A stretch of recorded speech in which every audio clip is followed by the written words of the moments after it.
Greetings. Stick with me because I'm going to start off by telling a couple of stories, and then we're going to get into the topic of habits. So, back in the late 2000s, I decided I was going to join a gym. So, I paid the money, and I said, you know what? I've always heard that you have to do something so many times in a row to make it a habit. So I decided I was going to go to the gym 60 days in a row. Because I decided I wanted to be healthier, I'm going to do this. I'm going to dedicate myself to getting healthy. So I did that. I went to the gym 60 days in a row. Some days twice. And every once in a while I still went to the lake and I walked. But I did this. And at the gym, I would walk the treadmill, I would do some of the weights. I was just there. I was, committed to pretty much staying an hour.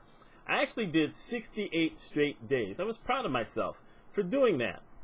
Then things started to change a little bit, and I went down from going every day to maybe 5 days a week. Then I went down to 4, and then somewhere along the line I dropped to once a week. And 6 months later, I wasn't going at all. I was still paying the money. As a matter of fact, I paid $50 a month for 3 years before I finally said, what's wrong with me? Something must be wrong with my mind. And I finally canceled because I always thought I was going to go back to the gym. But it didn't work. The thing that they said, you do something 16 times, it's going to stick with you. I went 68 times. I hated going to the gym. I hated leaving home to have to go to the gym. I hated working out in front of a lot of people. I really hated working out in front of people who were good at it. I know you're not supposed to look at other people and compare yourself to other people, but let's face the facts here. I was bigger. I weighed a lot more. I was way out of shape. And I was doing my bit. But some of those people got in there and they just looked marvelous, and they were doing things that I only dreamed of. And it probably didn't hurt that I actually hurt myself trying to follow a guy who was much more muscular than me and had been lifting weights for a long time. And he got on one of these things and he pushed up 750 pounds. I knew not to do that because I wasn't that stupid. But I figured, I can push 200. I weigh more than 200 pounds. And I did. And then days later, around Christmas, I go to visit my parents and my body froze up on me. It just totally froze. And I was in dire pain and I couldn't move for like maybe 5 or 6 hours until my body kind of relaxed. So that didn't help. And that habit didn't work. And it taught me that, someone saying that you do something repetition so many days in a row and you're going to take to it, it's a lie. It's just a total lie. There is no real number. It's like the thing that they say, if you practice 10,000 hours on anything, you will become a professional or you'll become perfect, whatever. No, you won't. You can shoot basketballs 10,000 hours all you want to, but if you don't have any talent, you're not going to be able to keep shooting basketballs. I mean, you can shoot, but it doesn't mean you're going to start making them all. I mean, my goodness, look at Shaq. Shaq, as great a basketball player as he was, he could never hit those foul shots, except that final minute. Boy, he could really hit foul shots then. So anyway, that's the first story. Here's the second story. Second story is I was consulting in a hospital down in Memphis. And I would sometimes stay 3 weeks in a row. It saved money for me to do that. And I didn't have to go home, as much. And it gave me time on the weekends to actually rest instead of being on a plane, or 2 planes as it were, for upwards of 5 hours. Oh my goodness. Anyway, I decided to go visit the botanical garden this one time down in Memphis. We don't have that kind of thing in Syracuse. If we do, I don't know about it. And I really hadn't paid much attention to the temperature. The thing was, it was a cloudy day. And I wore a hat because I'd heard it may sprinkle, but it was 88 degrees. And my mindset at the time was, well, there's no sun, so I should be fine. And it turns out that's not necessarily true.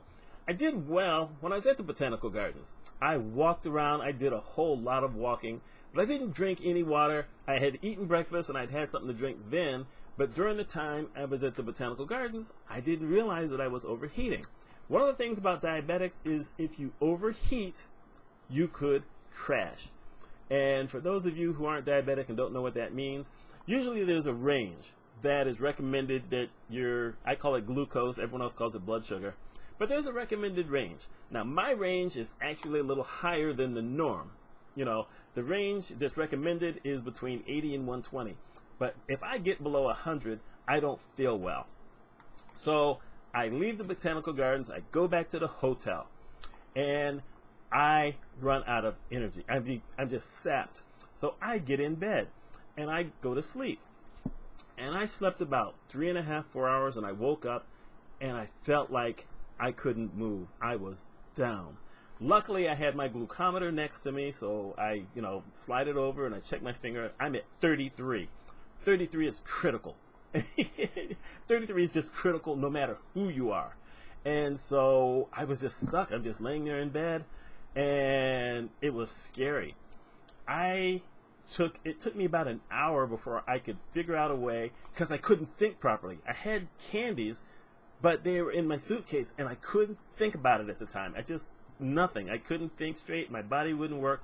Finally, after about an hour, I was able to figure out a way to roll myself out of the bed onto the floor and crawl into, I was staying at a Homewood Suites, so I had a refrigerator and a place where I could cook food if I wanted to, and I had popsicles. Talk about your fluke. So I was able to kind of pull myself up, and I got up to the freezer, and I got the box, and I brought it down, and I had 2 quick popsicles. That helped to cool me down a little bit. It gave me a little boost of sugar, not much, but it gave me enough so that then I remembered that I had candies in my bag and went and got my candies. And then I had to call the front desk of the hotel and ask them if they would bring someone over to help me get into their vehicle and take me somewhere where I could get some food, because there was no way I could cook anything. And so they did that, and I recovered. Then the next morning I decided, well, you know what, that was scary. I'm going to make sure I eat. And so I ate 2 gigantic bowls of cornflakes. That is 4 cups of cornflakes. I went the other direction. I went way overboard. And I put regular sugar in it. Most of the time I put in equal, but in this particular instance, I was so scared over that 33 that I put the sugar in. Later on, I'm drowsy, but I'm not, drowsy as far as my glucose is too low.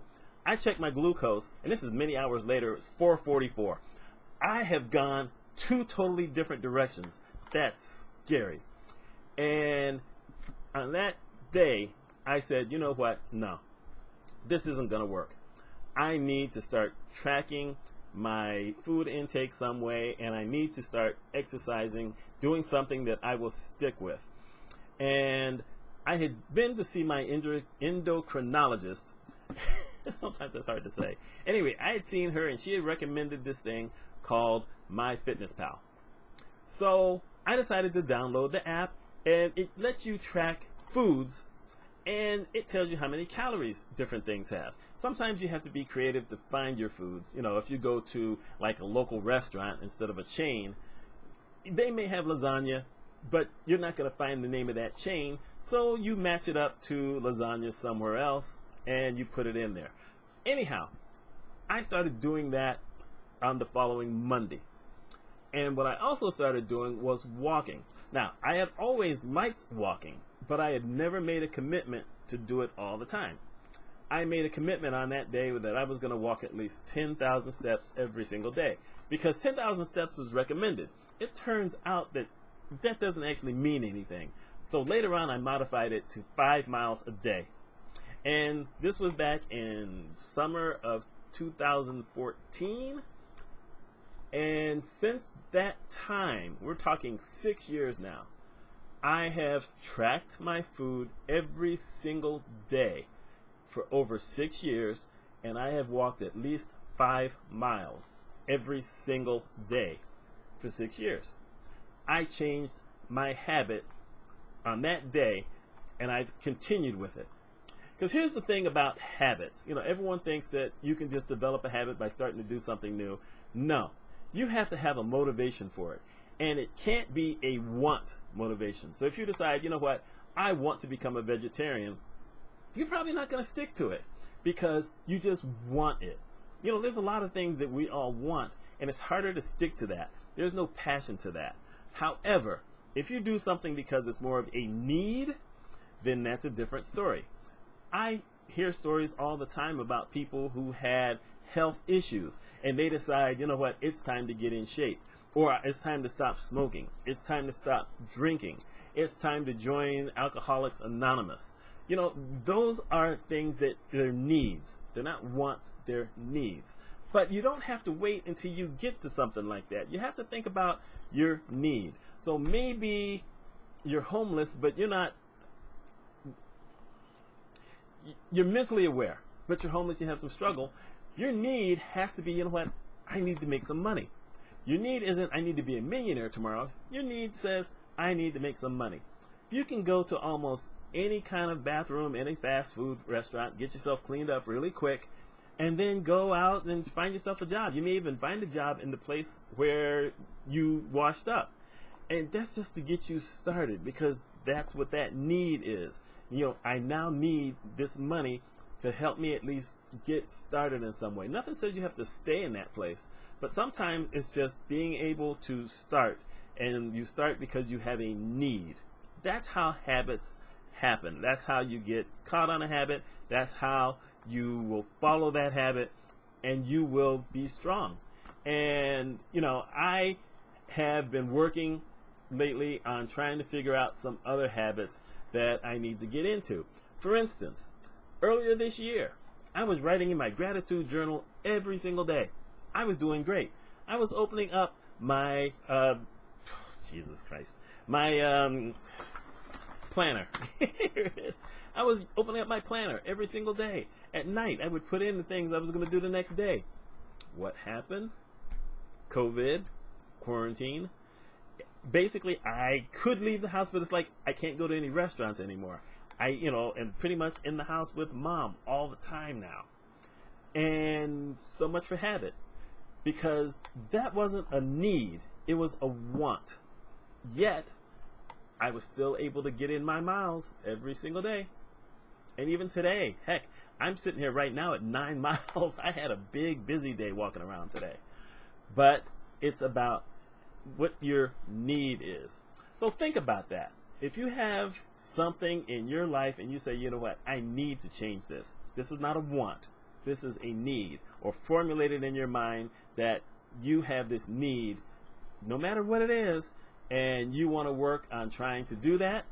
You know what? That's what it takes to change a habit. At least that's how I see it. Let me know your thoughts. My name is Mitch Mitchell. I hope you have a wonderful day. And if you like this, please like it. You know, hit that button to like it. And think about subscribing. I do stuff like this, hopefully most of the time, once a week. Y'all take care.